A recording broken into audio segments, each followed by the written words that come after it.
Hello, Sundrops. Today we will be reading Tough Luck by lavender_t_house. Summary: Xeno Wingfield's life has taken a series of unfortunate events when the worst is set to happen. Thanks to a correspondence letter he was never meant to read, he finds out his childhood best friend, Stanley Snyder, is hopelessly devoted and in love with him. The following days are filled with overthinking and burnout. The disastrous life of Xeno couldn't get worse, or could it? Chapter 1: Rock Bottom. Xeno Wingfield has had a terrible, awful, pulled from the darkest pits of hell week. Actually, fuck that. A month, for that matter. And a whole semester if he was being honest. Which, unfortunately for him, he usually was. The cusp of his problems started with taking the stupid decision of waking up late to manage his class schedule. It wasn't his fault. Stanley and he had been busy during the exchange trip they had taken to Japan. A trip that proved to be useful, but also fucked up his sense of time so much he had started to crave greasy cheeseburgers at 3 a.m. It was a fucking nightmare, even if the food and the traditions had been great. And seeing Stanley in yukata had made it worth it. That boyish smile of the blonde while he struggled to walk in sandals made Xeno incredibly happy. The whole experience was saved in his brain alongside the things that produced him instant dopamine. It had been worth it. At least at the time. Or so he had convinced himself. But then he had missed his chance to get the classes he wanted, and instead had to stick with an elective class of mechanical engineering. Xeno was many things, but a mechanical engineer was not one of those, and he was willing to legally defend that statement if necessary. Back to it now, with Xeno cursing at his fucking plane for not doing the only thing that was going to save him from not failing, but barely passing a class, which frankly felt worse. And Xeno had loved planes since he and Stanley dirtied their hands searching for the missing parts of the planes he had built since he was young. But this one was pushing his limits. Specifically, his limits of wanting the violent demise of inanimate objects. Painfully, preferably, and with witnesses. The images in his head had started with him throwing the useless device to the wall and dismembering it part by part with his bare hands, macabrely. And I know what you're thinking. Perhaps Xeno is exaggerating. Well, not really, and if anything, he might be underselling it. The mechanical engineering teacher is a complete menace. He has had the infamous reputation of making his students work on miraculous projects for classes that lasted an hour, only one per week, for the continuity of the 4 months of the semester. If anyone cared to count, those are only 16 classes in total. 16. And the stupid teacher, unlike the students, seems to only have his subjects to think about, which, in Xeno's case, who is doing a triple degree like the overachiever he is far from the truth.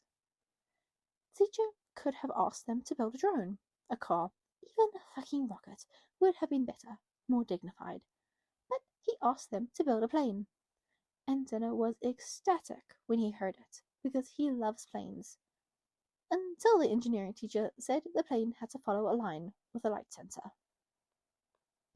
Then Xeno was dumbstruck, completely and utterly, because what actual purpose could that possibly have aside from being mediocrity at its finest? A monument to wasted potential. He was ready to finish the project in a single afternoon, when the director of math and engineering, a woman who clearly hates her life and makes it everybody's problem, arrived and said that they had to use the sensor the school provided to ensure no one cheated within the code. That sensor was shit, and the code was straight up garbage, an offense to programming as a concept. It was unsalvageable. But with Xeno's tough luck, most of his peers could solve the problem. apparently blessed with the atrocious but useful capacity of having an actually functioning sensor. In Xeno's case, his sensor was a bitch, archaic as shit, and with one of the three sensor lights barely working, flickering like it was about to pass away at any given moment. He tried talking with the teacher, but the moron answered with a, "Weren't you supposed to be a genius?" Then fuck him, because Xeno was a genius, but not God himself. Not yet, at least.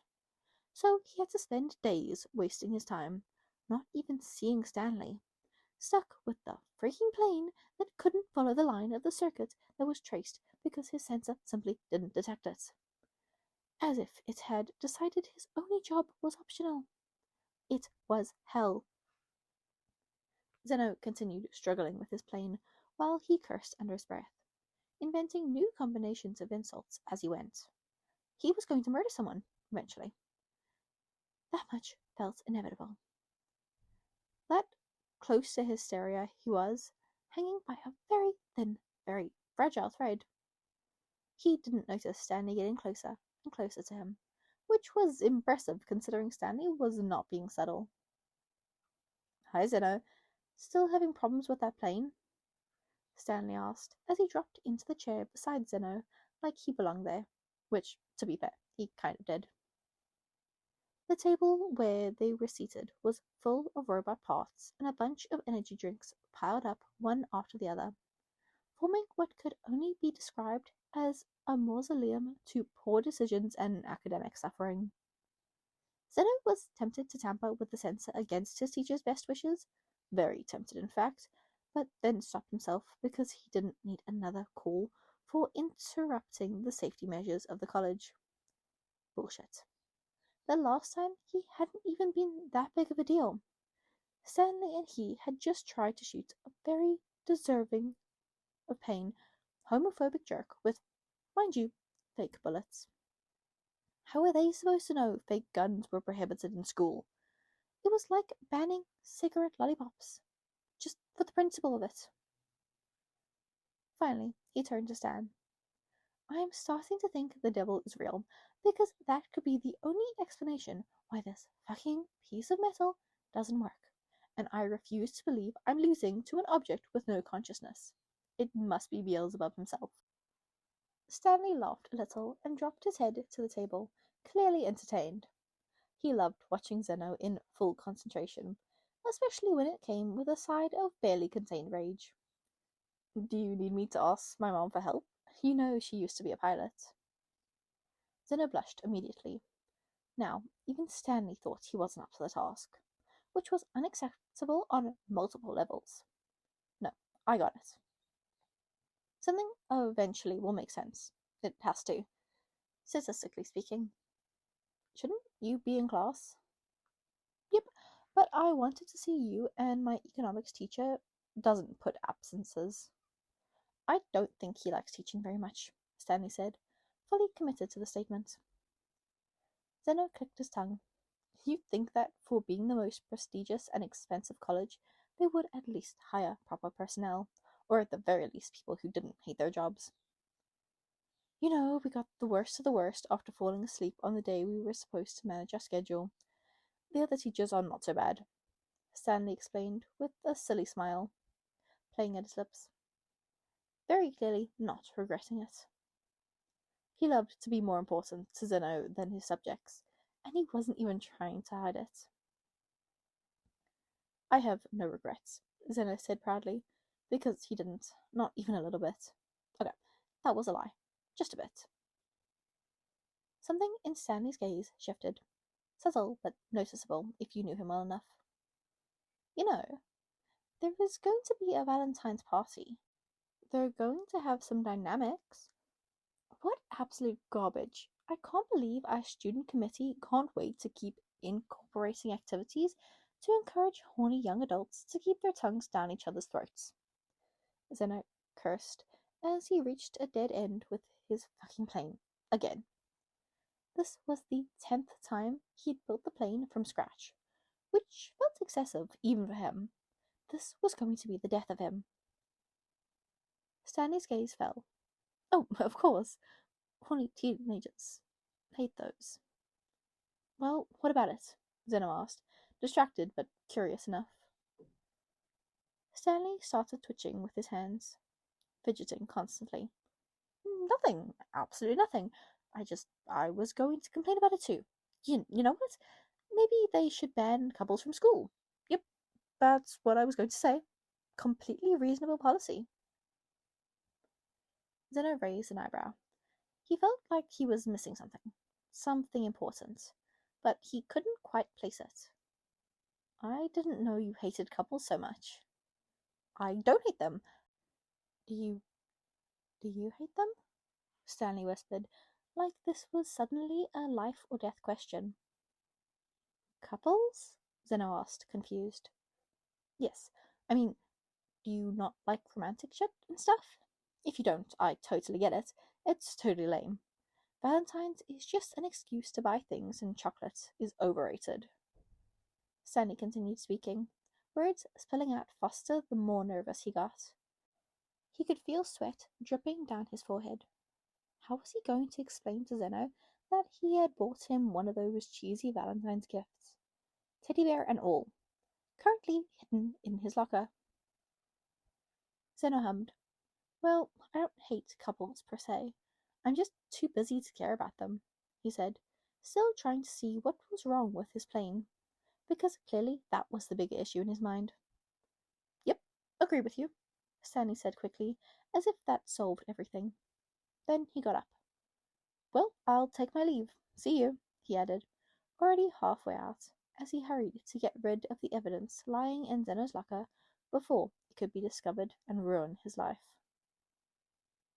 Zeno couldn't find what was wrong with his plane, and it didn't work properly no matter what he did, which at this point felt like the world throwing him the middle finger. As soon as he started following the circuit line, the plane refused to turn where it was supposed to, like it had developed free will. If Zeno didn't believe in demon possessions, he believed in them now. His mechanical engineering teacher was about to let him pass with an 80, but Zeno had a scholarship. He was the golden student of the school. Passing was not allowed for him, not if he wanted to continue with his scholarship that practically paid for everything in his personal lab. His parents weren't millionaires. They couldn't afford polonium. His grandparents maybe, but he detested those homophobic wastes of air. The college usually covered those expenses, thankfully, so he never had to ask his grandparents for money. He supposed he could use his trust fund, but he was still unsure how the legal system to claim it worked. Zeno hated legal formalities. Sorry, Wingfield, but I can't give you a 10 unless you earn it. Look at Charlotte's plane. She did it just fine, the mechanical engineering teacher said, as he signaled to a hot pink plane lying on his desk like it wasn't an active safety hazard. Charlotte's plane didn't even work without overburning the engines. The teacher just passed her for being a cute girl, which was creepy in its own special way. Still, Zeno cursed himself for not being a cute girl. At least that way he would be passing right now and not negotiating with his sanity. Zeno seriously thought about cross-dressing and sending an email to the professor. Perhaps Stanley could help him with his makeup. Yep, Zeno would like that. If only the cologne of the professor didn't make him practically gag, even at a radius of 100 kilometers away. Also, that idea was wrong in many levels to begin with. Fight the system and all that jazz. Teacher, I did all I could. Could you at least give me another assignment or let me use a proper censor? Zeno pleaded, clinging to what little dignity he had left. Yeah, no, can't do that. But, the teacher continued, clearly enjoying this, I heard the student committee has been having some problems managing things as of late, since the vice president got sick. Perhaps if you help them, the school could ignore this little inconvenience. Zeno almost felt a vein snap, physically, audibly. He didn't like the student committee. They were all about popular kids organizing parties to get drunk and rub their bodies together like some poorly coordinated excuse of dolphins. He hated them. That's why he never bothered with those types of scholarships. He preferred the academic ones, or even Stanley's sports scholarship, which at least required actual effort and not whatever the committee did. Nevertheless, Zeno didn't push. He valued his future, unfortunately. Of course, I would be delighted to, he said, smiling like a functioning member of society. At the same time, he considered how many years in jail he would get if he beat his professor to death with his plane, and whether it would be worth it. The student committee was nice enough to not ask Zeno to do any heavy labor or manage financial problems, probably because they knew he would rather perish. Instead, the student council president told Zeno to handle the simplest of tasks. We have been too busy with the Valentine's party to answer our correspondence. Since it's that time of year, a lot of students have been sending us more letters than usual. Could you help us answer them for us, boy genius? The president asked, with a bright smile on her face and bubblegum popping in her mouth. Their college had a sort of correspondence system for students who wanted to ask for help and keep it anonymous. It usually involved them putting a letter in a mailbox just outside the school for privacy reasons. Zeno had thought until now that no one in the student council cared enough to answer them. Apparently, he was wrong, which was unsettling in its own way. Consider it done, Zeno answered, because how bad could it really be? They gave Zeno the mailbox, and even if he expected to find more than 50 letters, he did not expect 100. Gladly for him, 40 were already answered, and with quite the enthusiasm too. At least the student committee wasn't completely useless, which felt like a generous conclusion. Zeno opened the first letter, and then the second, and then the 10th. He recognized a pattern. Even if most of them had to do with silly situations, like, my ex-girlfriend is dating my best friend, there were some more dramatic ones, like, my boyfriend cheated on me with my mom, and then started a polycule with my biology teacher. What should I do? Those made Zeno laugh a little, because he genuinely couldn't tell if they were real, or if someone was just bored and creative. Then came the one Zeno empathized with the most. Talking about domestic problems, parents divorcing, or suffering from toxic relationships. Zeno answered those with care. He shared compassion for all unfortunate souls who hadn't found peace yet, even if he wasn't exactly an expert himself. At last, he was about to finish his job when he saw a letter sticking out from the rest. It was slightly crumpled, like the owner had debated whether they should deliver it or not, which already made it more interesting than the others. Zeno opened it. He found the handwriting strangely familiar, in a way that immediately put him on edge. It read, I know nobody is probably going to read this, or I will receive an answer by my graduation day, with how long these things usually take. At least know that my problem is so boring you could choose not to read it. Don't worry, I know you probably don't care about stupid teenage problems. Zeno laughed at that. This person had a strong sense of humor, or at least a decent sense of self-awareness. The letter continued. The truth is, I write because I have a problem, for I found myself irrevocably in love with the school's most intelligent student. He's so smart, he won a trip to NASA on his own to work alongside scientists who helped humans go to Mars.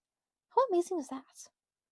I became so dependent on him that I even decided to follow him to this college, even if I know shit about the only career similar to what I wanted to do, business management, which is stupid when you want to work in the military.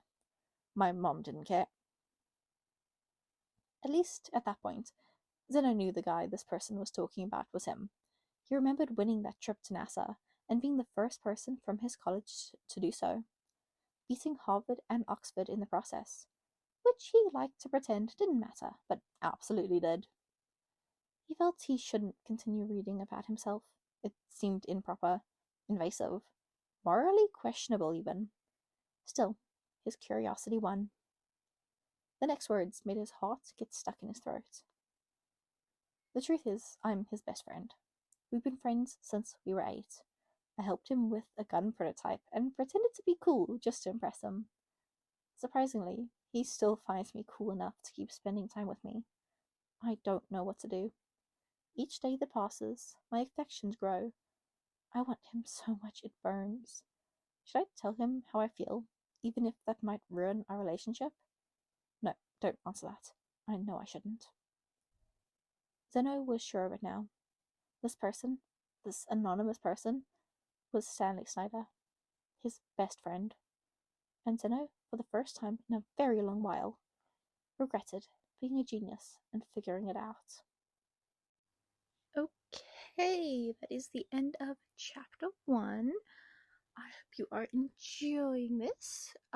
This is once again a recording for Voice Team 2026. This is for the challenge Lay Down Your Burdens, of which you choose a project that you've been meaning to get done and that you'd feel relief when it's done, of which I may have made an oopsie and not read the tags, and I had to not record parts of this fic. Whoops daisy. If you want to go read the full thing, the link will of course be in the description as always. Speaking of which, go give the author some kudos because it's such a silly fic and I love it. So of course, I hope you enjoyed. Tell me what you thought about it in the comments. Tell me what you would like to see next, and I will see you in the next one. Bye bye.